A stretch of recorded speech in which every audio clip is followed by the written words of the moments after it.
시청자 여러분들 이상하지 않으셨습니까? 대통령 선거가 끝나고 하루 이틀이 지났는데도 미국 대통령의 축하 전화 한 통 없다는 사실, 지금까지 역대 대한민국 대통령 당선자들은 모두 당선 직후 미국 대통령의 축하 전화를 받으며 외교 일정을 시작해왔습니다. 자, 그런데 이번에는 이례적으로 조용합니다. 이재명 대통령 당선 이후 백악관의 반응은 냉담하고 트럼프 대통령 축하 메시지도 이틀이 지나도록 들려오지 않고 있습니다. 무슨 일이 벌어지고 있는 것일까요? 결코 가벼운 사안이 아닙니다. 오늘 뉴스 데일리 베스트 민앵커는 이 부분을 집중적으로 들여다보도록 하겠습니다.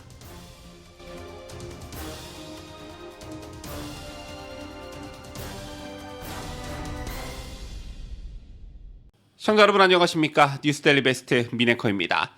자, 먼저 과거 사례를 한번 짚어보도록 하겠습니다. 2002년 노무현 당시 대통령 당선자에게는 부시 행정부가 당일 축하 메시지를 보냈습니다. 2007년 이명박 대통령 당선 때는 미국, 일본, 중국, 러시아 등 주요국이 일제히 축하 성명을 냈습니다. 2012년 박근혜 대통령 당선 당시 오바마 대통령은 동맹 강화를 기대한다며 적극적인 축하 메시지를 전했고, 문재인 대통령 당선 당시에도 백악관은 즉각 동맹 협력 강화 기대라는 논평을 냈습니다. 심지어 대통령 권한대행 신분이었던 한덕수 전 국무총리도 2025년 4월 8일 트럼프 대통령과 28분간 전화통화를 한 사실이 언론 보도를 통해 확인이 됐지요.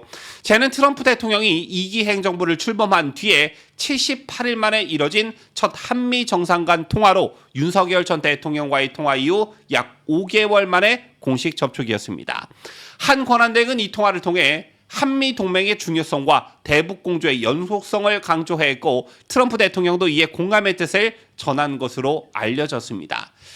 대통령 권한대행 신분에서도 이런 외교적 예우와 실질적 소통이 이루어졌다는 점은 지금 이재명 당선자에게 나타나는 트럼프의 이례적 침묵이 얼마나 비정상적인지를 단적으로 보여주는 대목입니다.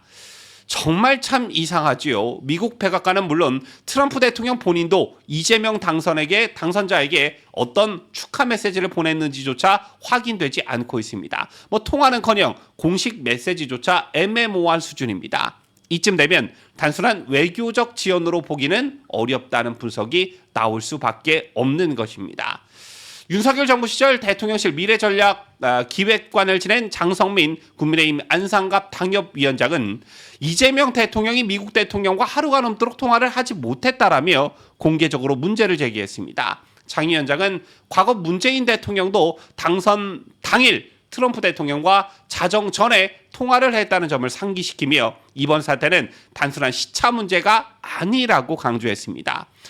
백악관은 3일 공식 논평을 통해 한국이 자유롭고 공정한 선거를 치렀다는 입장을 냈지만 중국을 언급하면서 민주주의 국가에 대한 중국의 영향력 행사에 여전히 우려한다고 밝혔습니다. 이 문장에서 느껴지는 미묘한 긴장감, 미국이 이재명 정부를 향해 어떤 시그널을 보내고 있는지 여러분들 읽어야 합니다.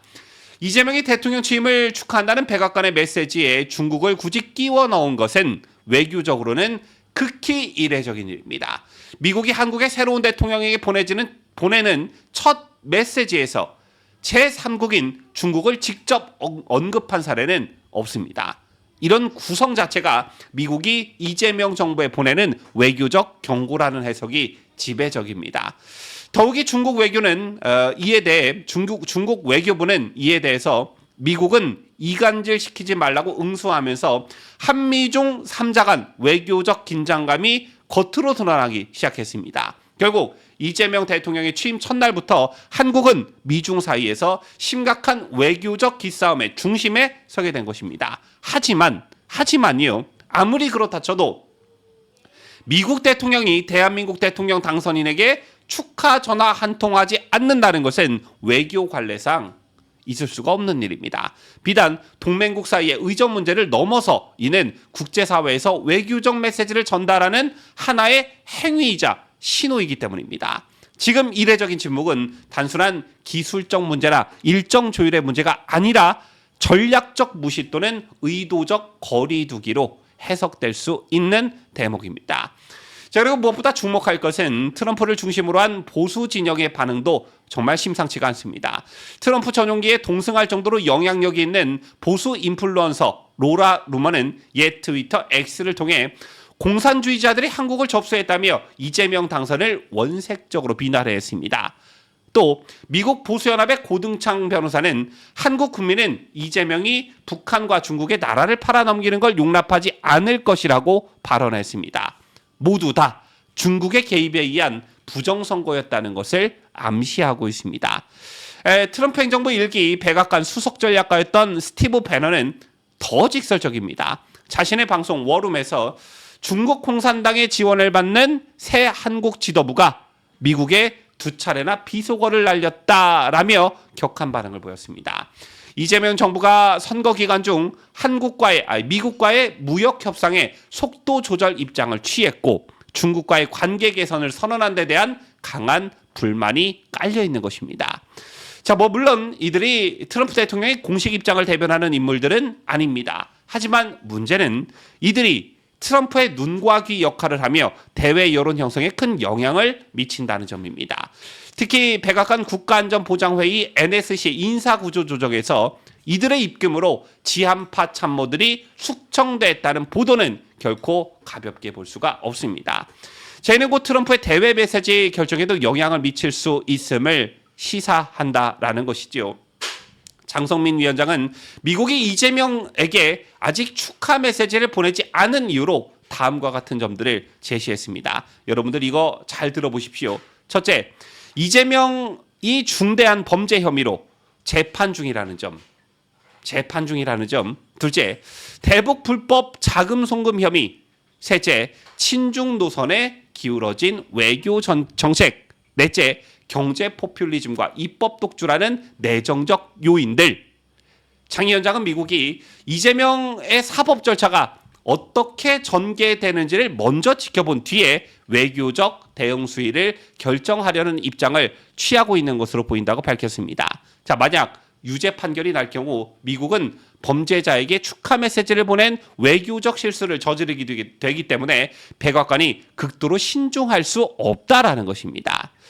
대통령이 당선되면 세계 주요국 정상들은 축하 메시지를 보내며 관계를 다지기 시작합니다. 그중에서도 미국과의 첫 통화는 가장 중요한 외교적 시그널입니다. 그런데 지금 이재명 정부는 그 통화를 이틀째 하지 못하고 있습니다. 그 어떤 언론도 대놓고 말하진 않지만 백악관의 침묵은 그 자체로 매우 강한 메시지입니다.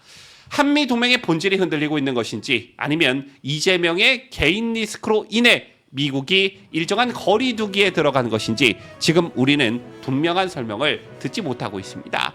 백악관은 조용하지만 그 침묵의 무게는 결코 가볍지 않습니다. 지금까지 뉴스데일리 베스트 민에커였습니다.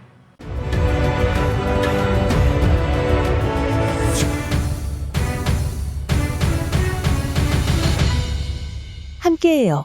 뉴스데일리 베스트.